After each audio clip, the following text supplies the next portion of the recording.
السلام عليكم ورحمة الله تعالى وبركاته. مرحبا بجميع تلاميذ السنة الثانية بكالوريا من خلال هذه الحصة التي خصصناها للجزء الثاني من درس المعادلات التفاضلية، وبالضبط المعادلات التفاضلية من الرتبة الثانية. لنبدأ على بركة الله. وقد يكون A و B عددين حقيقيين و A غير منعدم. المعادلة y سكوند زائد A y بريم زائد B y تساوي صفر، حيث المجهول هو دالة عددية y، و y بريم مشتقتها الأولى، و y سكوند مشتقتها الثانية. أعيد، حيث y دالة عددية، y بريم مشتقتها الأولى، و y سكوند المشتقة الثانية ديالها. هذه المعادلة كتسمى معادلة تفاضلية من الرتبة الثانية. وباش تكون دالة عددية f حل لهذه المعادلة التفاضلية، خاص تكون f قابل للاشتقاق مرتين، وكل دالة عددية f قابل للاشتقاق على r مرتين، وتحقق المتساوية y سكوند زائد a y بريم زائد b y كتساوي صفر ل x من r، تسمى حلا للمعادلة التفاضلية y سكوند زائد a y بريم زائد b y كتساوي صفر. بمعنى أنا عندي مثلا واحد المعادلة تفاضلية y سكوند زائد a y بريم زائد b y كتساوي صفر. بغيت نبين أن واحد الدالة f حل هذه المعادلة التفاضلية. إذن أول حاجة خاص نبين أن الدالة f قابل للاشتقاق مرتين على r، بمعنى أن f قابل للاشتقاق على r، و f بريم قابلة للاشتقاق على r. وكتحقق هذه المتساوية، يعني لكل x من r f سكوند دو x زائد a f بريم دو x زائد b f دو x كتساوي صفر. غنمرو أولا هذا المثال. مثلا عندنا هاد المعادلة التفاضلية y سكوند ناقص 3 y بريم زائد 2 y كتساوي صفر. بغينا نبينو أن هاد الدالة f قدامنا هنا، بغينا نبينو أن هاد الدالة f حل هذه المعادلة التفاضلية. دونك خاصني نبين أن f قابل للاشتقاق مرتين، دونك عندنا f دو x هي ليكسبونونسيال دو x، إذا f قابلة للاشتقاق على r، والمشتقة ديالها راه هي اكسبونونسيال، إذا f بريم حتى هي قابلة للاشتقاق على r. وبالتالي دونك الشرط الأول متحقق f قابل للاشتقاق مرتين على r. ثم الشرط الثاني بين أن f تحقق المتساوية، يعني لكل x من r f سكوند دو x ناقص 3 f بريم دو x زائد 2 f دو x. دونك f سكوند دو x هي ليكسبونونسيال x، f بريم كذلك هي ليكسبونونسيال x، و f دو x هي ليكسبونونسيال x. كنلاحظو دونك هاد المجموع هذا كيساوي صفر، بالتالي f كتحقق المتساوية، وبالتالي f حل لهذه المعادلة التفاضلية. بالضبط y سكوند ناقص 3 y بريم زائد 2 y كتساوي صفر. سنمر الآن دونك إلى طريقة حل هذه المعادلات من الرتبة الثانية. دونك المعادلة التفاضلية y سكوند زائد a y بريم زائد b y كتساوي صفر خلال الفقرة 2. نعتبر المعادلة التفاضلية y سكوند زائد a y بريم زائد b y كتساوي صفر. المعادلة المميزة للمعادلة E هي معادلة من الدرجة الثانية r استثناء زائد a r زائد b كتساوي صفر. ردوا البال دونك أن E هي معادلة تفاضلية، وهذه المعادلة بحال المعادلات اللي كتعرفوهم، دونك هي معادلة من الدرجة الثانية ذات المجهول r. يعني هذه المعادلة التفاضلية كنربطو بها هذه المعادلة اللي كتسمى المعادلة المميزة ديالها r استثناء زائد a r زائد b. ردوا البال r استثناء زائد a r زائد b تساوي صفر. وهذه المعادلة المميزة ضرورية في هذا النوع ديال المعادلات التفاضلية اللي في حلها. نشوفو من خلال الخاصية. دونك ليكون a و b عددين حقيقيين وتكون المعادلة التفاضلية التالية إكغيك سكوند زائد أ إكغيك بريم زائد بي إكغيك كتساوي صفر، و إر أس 2 زائد أ إر زائد بي تساوي صفر المعادلة المميزة ديالها. ثم دلتا بطبيعة الحال هو أ أس 2 ناقص 4 بي في واحد هي ناقص 4 بي. نميز هاد المعادلة. دونك عندنا ثلاثة ديال الحالات بطبيعة الحال، يا أما دلتا يكون أكبر قطعا من صفر يساوي صفر أو أصغر قطعا من صفر. في الحالة ديال دلتا أكبر قطعا من صفر المعادلة المميزة إر أس 2 زائد أ إر زائد بي تساوي صفر تقبل حلين حقيقيين هما إر واحد مثلا و إر جوج. خاصنا نحددوهم، خاصنا نحددو هاد الحلول. ثم في هاد الحالة الحل العام للمعادلة التفاضلية أو هي ولا هو إكغيك كتساوي ألفا إكسبونسيال إر واحد إكس زائد بيتا إكسبونسيال إر جوج إكس. يعني في الحالة ديال دلتا أكبر قطعا من صفر غنحلو أولا المعادلة المميزة، دونك اللي هي في هاد الحالة تقبل حلين خصنا نحددوهم أولا هاد إر واحد و إر جوج، ثم نستنتج حلول هاد المعادلة التفاضلية اللي هي الدوال العددية المعرفة على إر بما يلي. دونك إكس الصورة ديالها ألفا إكسبونسيال إر واحد إكس زائد بيتا إكسبونسيال إر جوج إكس، حيث ألفا و بيتا عددين حقيقيين. إذا كان دلتا تساوي صفر فإن الحل العام للمعادلة التفاضلية أو هو على الشكل التالي: ألفا إكس زائد بيتا فوا إكسبونسيال إر إكس. شكون هو هاد إر؟ هو الحل الوحيد للمعادلة المميزة لأن عندها حل واحد. ألفا و بيتا عددين حقيقيين. إذا كان دلتا تساوي صفر أشنو خاصني ندير؟ خاصني نحل المعادلة المميزة، نحدد الحل الوحيد ديالها، ثم نعبر عن حلول ديال المعادلة التفاضلية.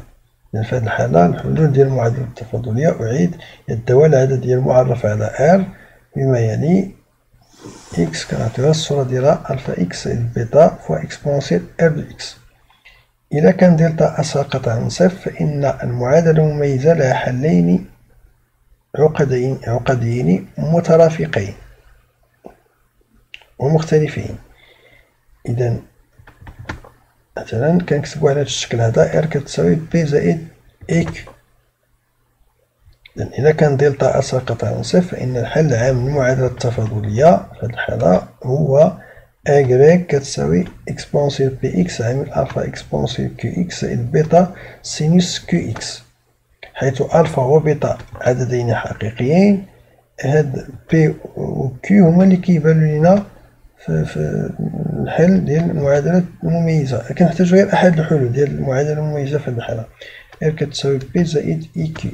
ردوا البال باش متقلبوش هادو، لأن هنا إكسبونسيال بي إكس يعني بي هو الجزء الحقيقي لهاد العدد و كيو هو الجزء التخيلي ديال هاد العدد العقدي. إذا غادي نحاولو نشوفو هاد الأمثلة اللي قدامنا في التمرين التطبيقي: إكغيك سكوند زائد إكغيك بريم زائد إكغيك كتساوي صفر. نبداو بهاد المثال أولا.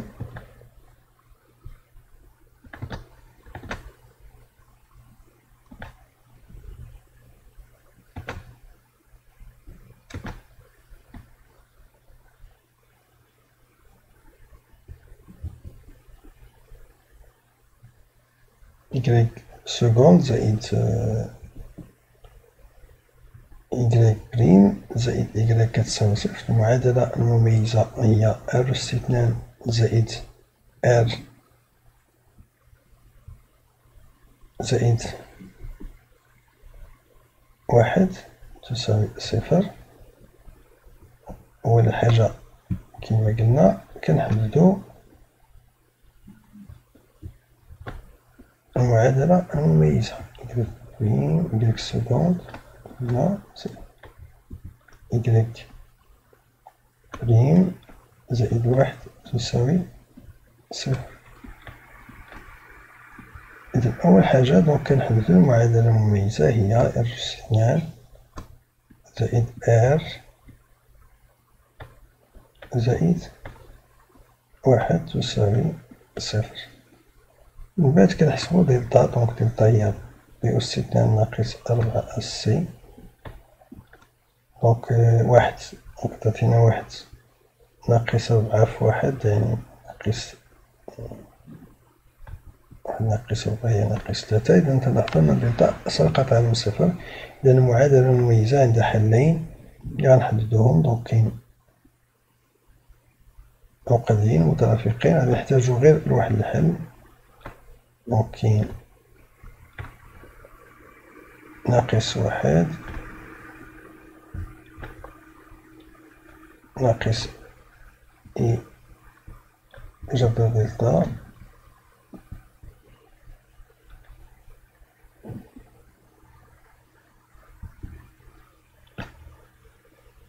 جبر دلتا هو تلاتة. هذا ناقص دلتا هو جبر ثلاثة في هاد الحالة. كل هذا اثنان، أولا ناخدو الحل الآخر زائد ناقص واحد زائد إيجاد ثلاثة، ولا ناقص واحد ناقص إيجاد ثلاثة.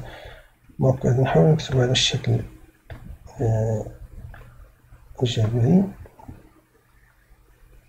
جوج زائد إيجاد ثلاثة على جوج.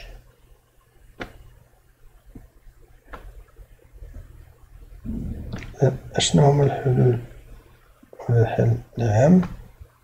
الحل العام ديال هاد المعادلة ولا الحلول ديال هاد المعادلة التفاضلية هي الدوالة العددية المعرفة على R بما يلي. هادو هما الحلول بالشكل هذا. إكسبونونسيال ديال اش ديال بي إكس، بي في هاد الحالة هو ناقص واحد على جوج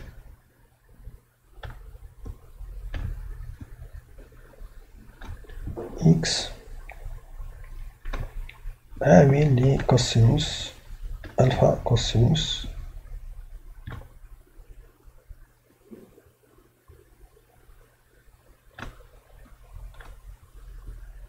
جذر ثلاثة على جوج في إكس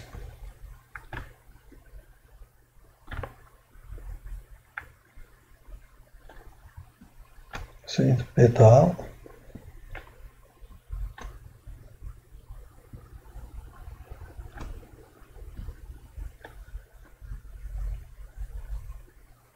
سينوس ديال جبر ثلاثة على جوج إكس.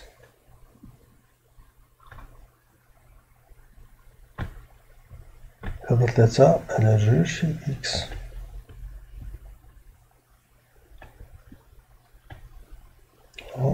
جوج.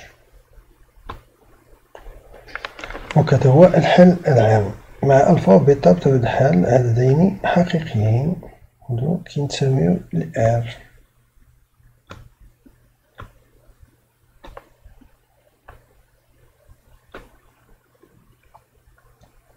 ثم دونك يمكن لينا نمرو المثال الثاني كذلك. دونك المثال الثاني شنو عندنا فيه؟ عندنا إكغيك سكوند زائد خمسة إكغيك بريم زائد ستة إكغيك كتساوي صفر.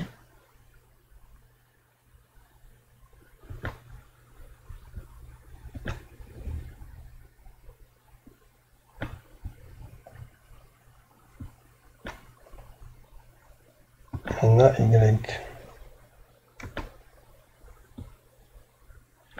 إكغيك سكوند ناقص ستة إكغيك بريم ناقص باردون ناقص خمسة إكغيك بريم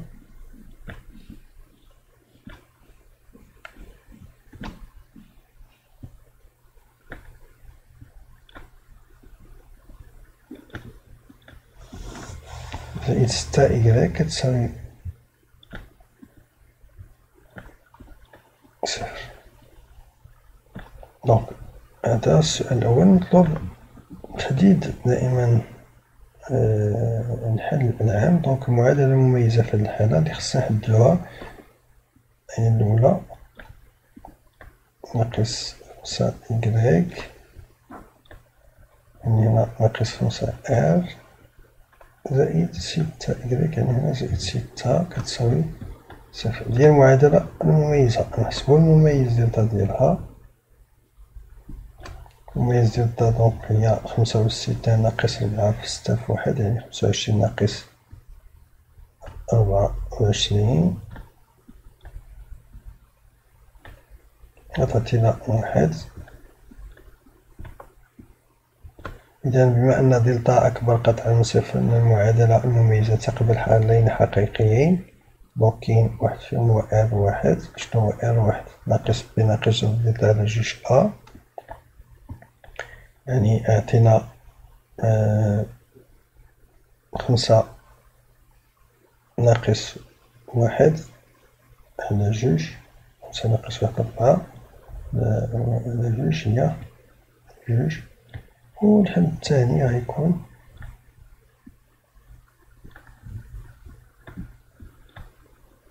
5 زائد واحد هي 6 على جوج هي 3. ومن بعد نستنتج حلول ديال هذه المعادلة. دونك التفاضلية هي الدوال العددية المعرفة على R بما يلي: ألفا إكسبونسيال R واحد إكس، يعني ألفا إكسبونسيال جوج إكس،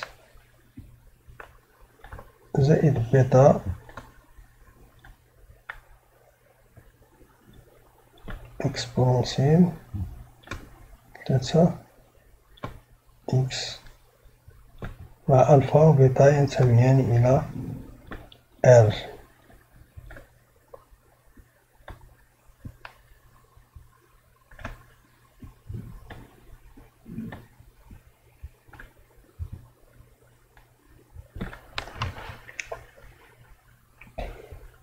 ثم باقي لينا واحد المثال: إكغيك سكوند زائد جوج إكغيك بريم.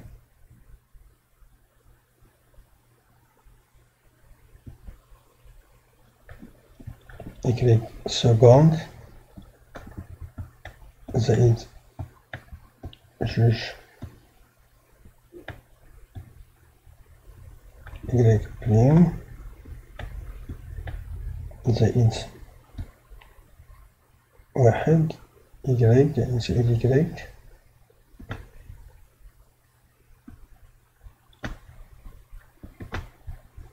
زائد إكغيك كتساوي صفر.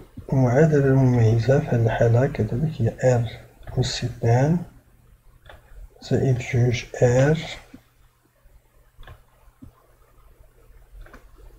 كتساوي على زائد واحد برضو زائد واحد كتساوي صفر.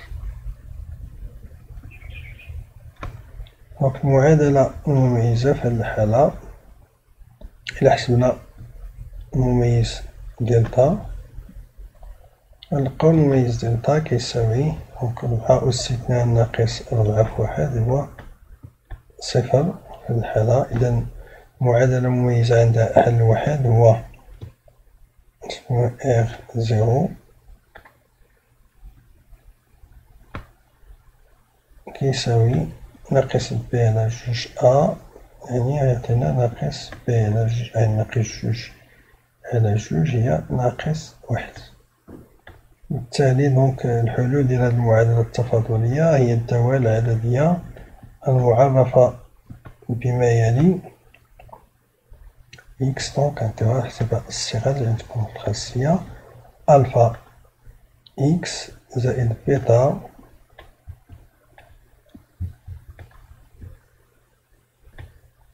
فوا ليكسبونسيال ديال ناقص إكس، حيث ألفا وبيتا عددين حقيقيين.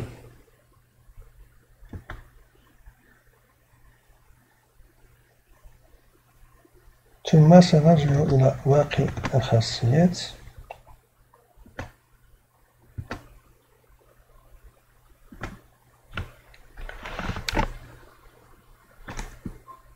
هاد الحالات الخاصة دونك إذا كان باغ إكزومبل معامل ديال إكغيك بريم كيساوي صفر، دونك المعادلة كتكون عندي المعادلة التفاضلية على شكل إكغيك سكوند زائد بي إكغيك كتساوي صفر.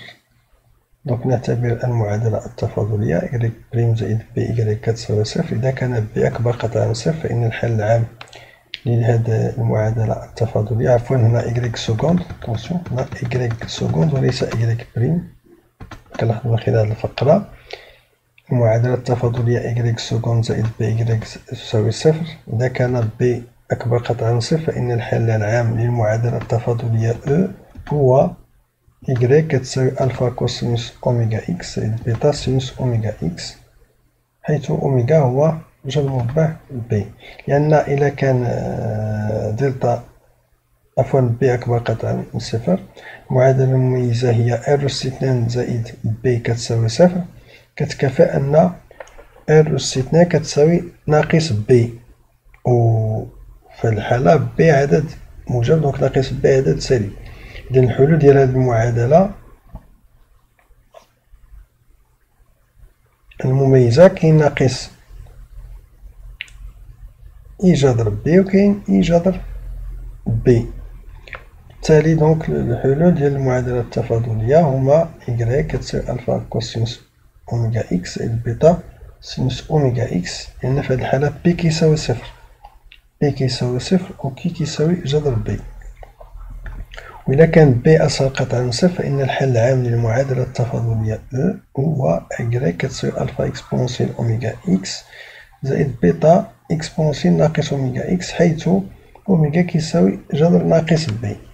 لأن دونك إلا كان هذا بي سالب، المعادلة المميزة هي ار أس 2 زائد بي كتساوي صفر، كتكافئ ار أس 2 كتساوي ناقص بي، و بي سالب دونك ناقص بي يكون موجب، ار أس 2 تتساوي ناقص بي، كتكافئ أن ار كتساوي جذر ناقص بي أو ار كتساوي ناقص جذر ناقص بي، يعني عندها جوج ديال الحلول. دونك إلا كان أوميغا كتساوي جذر مربع ناقص بي، دونك الحلين ديال هذه المعادلة المميزة هما أوميغا وناقص أوميغا.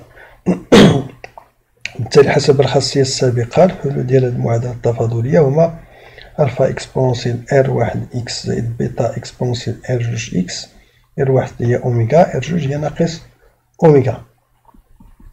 كما عندنا مثلا في هذا المثالين، دونك إكغيك سكون ناقص أربعة إكغيك كتساوي ال ان ديال جوج، و إكغيك سكون زائد جوج إكغيك كتساوي صفر. هنا بي كيساوي ناقص أربعة عدد سالب، وهنا بي كيساوي جوج عدد موجب.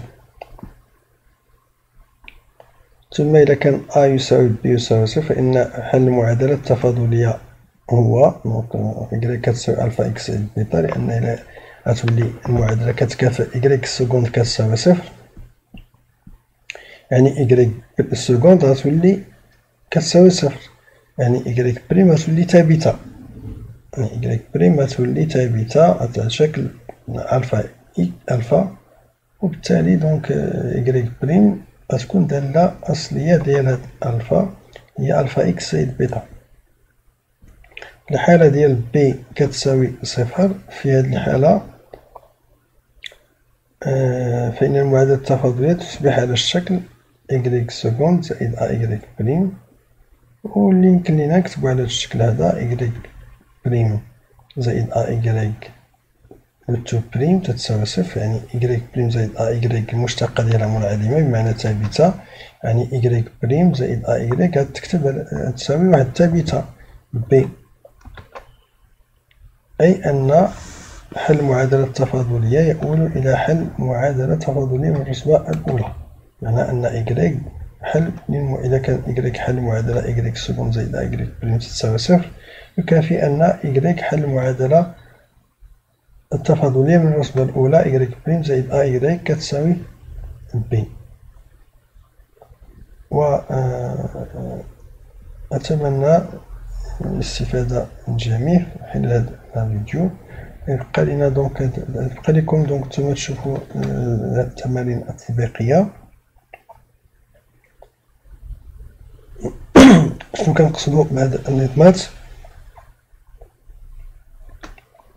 يعني كل معادلة تفاضلية من هذه المعادلات التفاضلية بطبيعة الحال عندها ما لا نهاية من الحلول، ولكن ديما كيتوجد واحد الحل اللي كيحقق شروط معينة. بالنسبة هنا تحاولوا تقلبوا على الحل الوحيد للمعادلة التفاضلية إكغيك سكوند زائد 16 إكغيك كتساوي صفر اللي كيحقق إكغيك دو بي كيساوي ناقص واحد و إكغيك بريم دو بي كيساوي ناقص جوج، وهنا غتحددوا الحل الوحيد لهاد المعادلة التفاضلية اللي كيحقق إكغيك زيرو كيساوي واحد و إكغيك بريم زيرو كيساوي جوج. نفس الشيء تبدو هنا الحل الوحيد لتحقيق إكغيك ديال واحد كيساوي ناقص واحد إكغيك بريم ديال واحد كيساوي زيرو، ولكن خاص أولا نفس المراحل نحددو المعادلة المميزة ديال كل معادلة. بعد حل المعادلة المميزة نستنتج الحل العام، ولا نستنتجو الدول العددية اللي هي حلول لهاد المعادلة التفاضلية، ثم من هاديك الصيغة ديال الحل العام نستنتج الدالة العددية اللي هي حل المعادلة التفاضلية وكتحقق هداك الشرط. دونك نخليكم حتى الفيديو الجاي ان شاء الله اللي غادي نشوف فيه تمارين ديال المعادلات التفاضلية ان شاء الله.